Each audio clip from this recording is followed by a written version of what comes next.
Добар ден, јас сум Сонја Стефановска, професор во Средното градежно гимназиско училиште на град Скопје, Здравко Цветковски од Скопје. За техничкото образование по предметот сообраќајници и изборна настава за 4-та година, градежен техничар, за денес имаме нова наставна содржина, оплата на поткопот и видови дрвена оплата.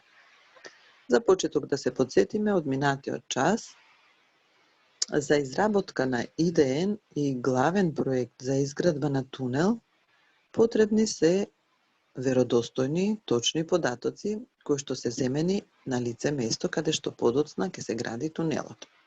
И тоа податоци за геологија на теренот, процентот на влажноста на земјата, хидролошки услови во поглед на правецот на движење на водата, количина на подземните води, хемискиот состав на водата и друго.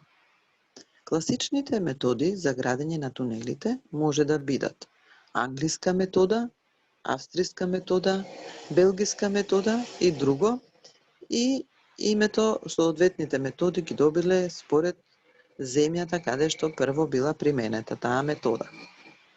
При современо градење на тунелите се ѕидаат само влезниот и излезниот дел од тунелот, портал, а по целата должина се врши бетонирање.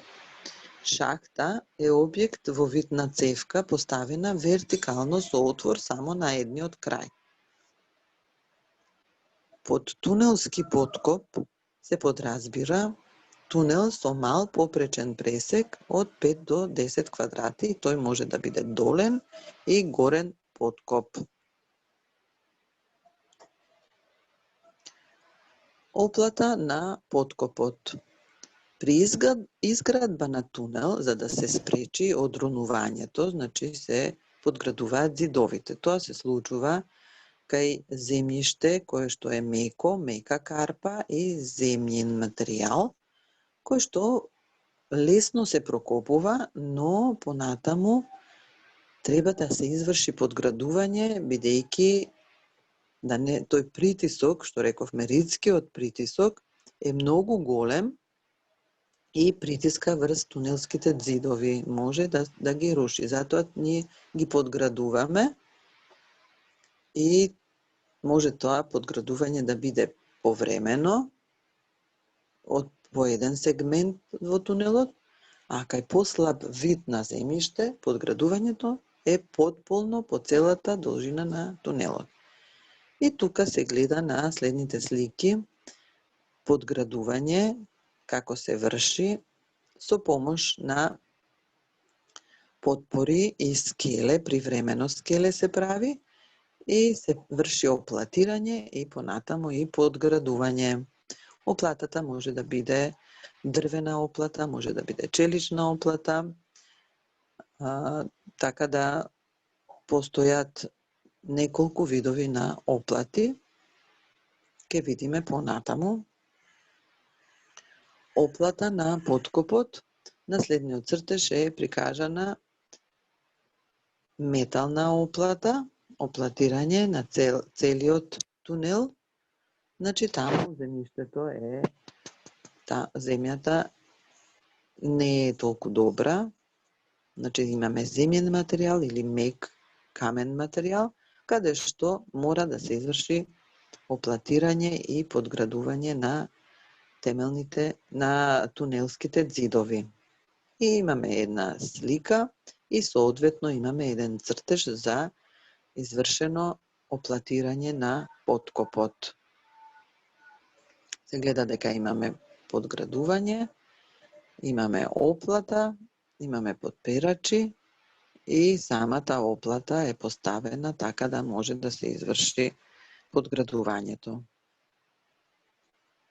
И на следниот цртеж, односно слика, имаме дадено еден вид на дрвена оплата, значи со подпирачи, метални, дадена е, оплатата е дрвена на самиот тунел.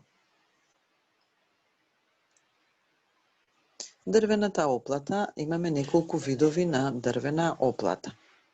односно едноставна оплата, половина рамка, 3/4 рамка, полна рамка и зајакната рамка.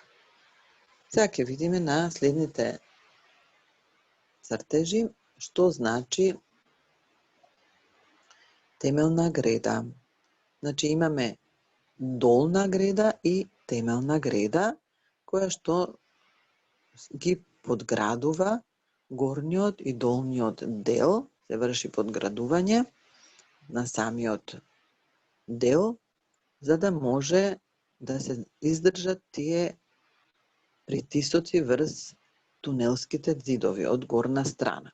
Се гледа дека од горе имаме поголем притисок и затоа е поставена само горната, односно темената греда. Бочните ѕидови нема потреба да се подградуваат, бидејќи тука реткиот притисок, притисокот врз тунелските ѕидови бочни, не е толку голем и се држат, може да се држат сами.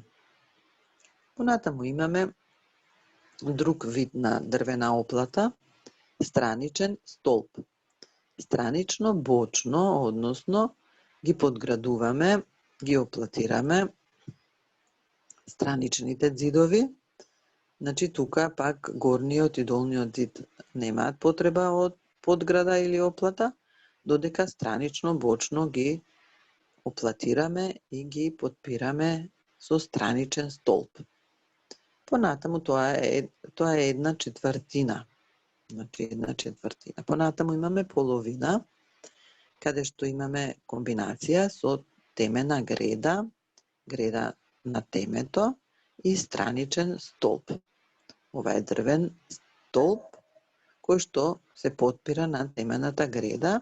Тоа е една половина рамка, додека на другата страна и долу нема да има потреба од таков вид на оплата или подградување. Понатаму имаме на првиот цртеж покажана 3/4 рамка, која што е поврзана со два странични столба, кои што се врз нив е поставена темената греда. Значи од сите страни, бочно и од горната страна, се врши оплатирање, односно подградување на самиот тунел. Понатаму на другиот цртеж веќе со димензии се дадени должината на темената греда, висините, односно големините, должините или висините на страничните столбови, ширината на самиот дел, оската на тунелот, одводнувањето и сите димензии во попречен профил. И тука имаме димензии, односно диаметар на дрвените греди и столбчиња од фи 25 до 30 сантиметри.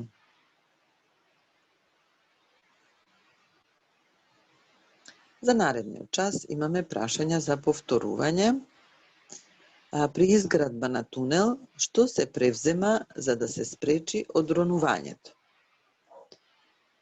Понатаму, какво може да биде подградувањето? Каква може да биде дрвената оплата? Нацртај пример за дрвена оплата, половина рамка.